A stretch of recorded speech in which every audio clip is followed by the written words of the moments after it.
गम और सदमे से भरी एक खबर ने पूरे गोड्डा जिला को झकझोर कर रख दिया है।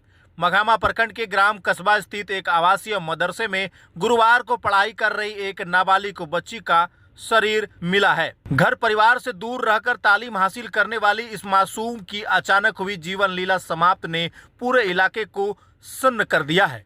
लोग यकीन नहीं कर पा रहे हैं कि हंसती खिलखिलाती जिंदगी इतनी जल्दी और इतने दर्दनाक तरीके से खत्म हो जाएगी।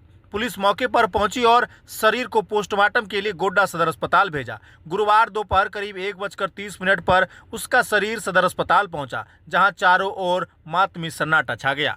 अस्पताल में मौजूद बच्ची की मां अपने आंसुओं और चीखों में बेसुध थी। मीडिया ने जब बात करने की कोशिश की तो वह शब्द तक नहीं निकाल पाई। उनके करुण पुकार ने वहां खड़े हर इंसान को भावुक कर दिया। परिजन बार बार यही सवाल पूछ रहे थे कि उनकी बच्ची ने आखिर ऐसा क्यों किया। घटना के बाद लोगों के बीच मदरसे की सुरक्षा और बच्चों की देखरेख पर भी चर्चा होने लगी है। ग्रामीणों का कहना है कि जब बच्चे घर से दूर रहकर पढ़ाई करते हैं तो उनकी मानसिक स्थिति और देखभाल पर और ज़्यादा ध्यान देने की आवश्यकता होती है।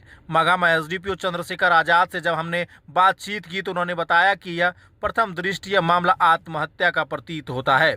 हालांकि उन्होंने साफ कहा कि अभी किसी निष्कर्ष पर पहुंचना जल्दबाजी होगी। पोस्टमार्टम रिपोर्ट आने के बाद ही सच्चाई सामने आ पाएगी। पुलिस हर पहलू पर जांच कर रही है। गांव और अस्पताल का माहौल मातमी बना हुआ है। लोगों की आंखें नम है और एक ही सवाल गूंज रहा है, आखिर एक मासूम बच्ची ने इतनी बड़ी और दर्दनाक राह क्यों चुनी।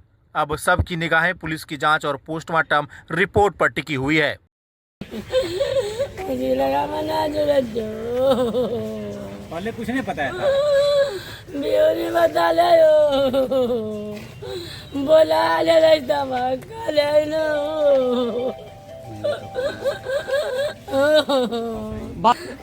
क्या हुआ है? मान लीजिए हमारा यानी कि बच्ची को हमारे घर की तरफ से भी कोई लोड नहीं था। तो बच्ची हंसी खुशी से भी था। कल भी उससे मुलाकात किया था। इसे से यानी कि आदमी बच्चा सही था, कुछ कोई ऐसा दिक्कत नहीं था। बच्चा का यदि कोई प्रॉब्लम रहता तो बच्चा बोलता कि नहीं भाई हमको प्रॉब्लम है, एकदम सता रहा है या कोई कुछ हो रहा है। पहले हमसे बोला था बच्ची हमको यानी कि जो लेडीज लोग यहाँ का है पढ़ाता टीचर लोग, ठीक है, उन थोड़ा ये लोग परेशान कर रहा है। तो हम बोले ठीक है, यानी कि परेशान कर रहे सब बच्चा पढ़ रहा है बोल देंगे, अब नहीं करेगा जाइए। तो हम समझा बुझा के 15 अगस्त के दिन लाए थे, 2-3 दिन रख के उनको पहुंचा दिए। ठीक है, उसके बाद क्या हुआ? उसके बाद हो गया यानी कि हम लोग को यानी कि कोई सूचित नहीं किया। ज़्यादा उसको टॉर्चर करने के बाद उनको लगता है उन लोगों ने। कहाँ आपकी बच्चियाँ पढ़ती थी? कस्बा मदरसा में। कस्बा मदरसा में जी। किनके द्वारा बच्चा को टॉर्चर किया गया? किनके द्वारा? बच्चा को यानी कि मदरसा का टीचर के द्वारा। मदरसा के टीचर के द्वारा जी। बच्चियाँ आपके पास कंप्लेन नहीं करती थी पहले? बच्चा 1-2 बार बोला था, लेकिन ऐसा कुछ नहीं बोला था। बच्चा बहुत डरती है, वहाँ पढ़ती है तो टीचर से डरती है बच्चा। ऐसा कुछ बताने के लिए बच्चा नहीं चाहता है। क्या नाम है? अपील कीजिएगा, क्या अपील कीजिएगा? अपील यही करेंगे, हमको इंसाफ मिलना चाहिए, उसमें न्याय मिलना चाहिए।